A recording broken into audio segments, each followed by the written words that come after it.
Welcome to the May Movie Previews. I'm Paul, this is Steve. And this month we're going to do something a little bit differently. Instead of organizing our movie previews by release date, what we're going to do is group them by category.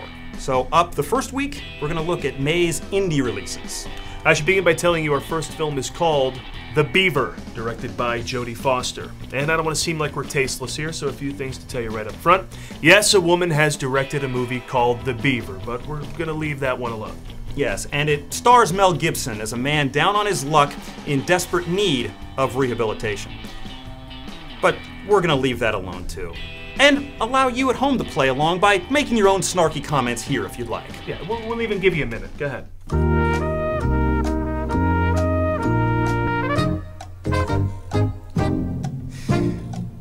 That's a good one, home viewer.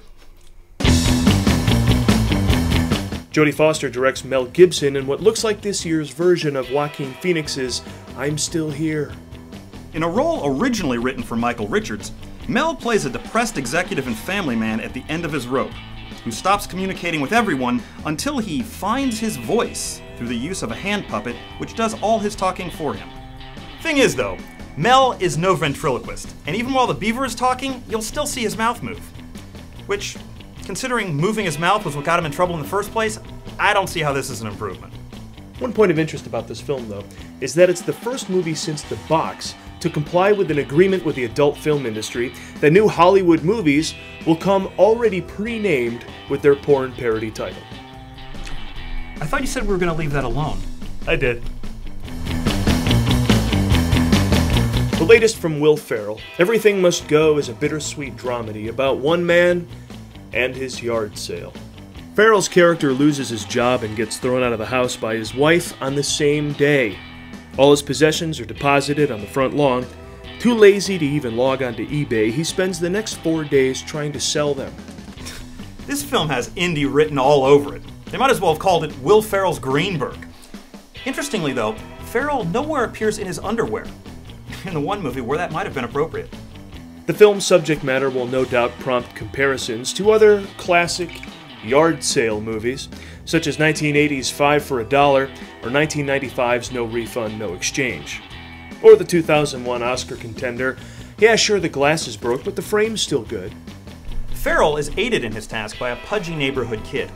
A part no doubt originally written for Jonah Hill, but changed at the last minute when the character turned black. Frankly, you know, I always felt not being black was Jonah Hill's biggest problem anyway. Let's hope this isn't one of those funny or die ideas that works great as a short, but when it gets expanded into a feature film, it runs too long and runs out of steam. Whoa, wait a minute. Movie Guys webisodes run on Funny or Die. Yeah, I know, but you know, unlike those SNL sketches that become features, we know when a segment has gone on too long. Oh, well, that's true. Yes. I agree. We do.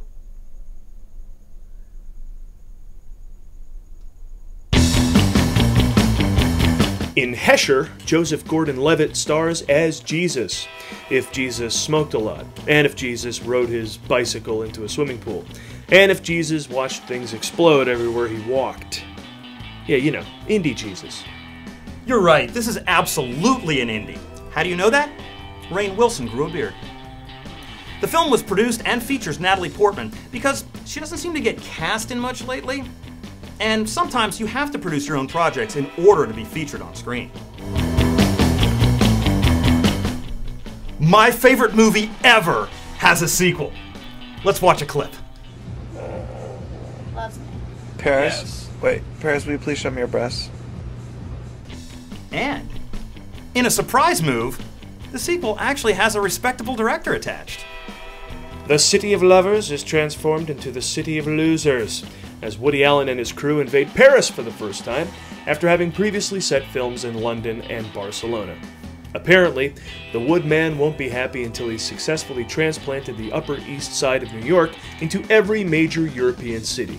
So, upcoming projects can see neurotic philanderers discussing existentialism and the merits of modern jazz in such cities as Kiev, Istanbul, and Reykjavik.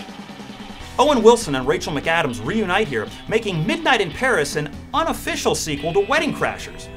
So maybe after midnight, Wilson goes off with pal Vince Vaughn and they go out bistro hopping and scenery chewing, just like they did the first time around. We'll see. Or someone will.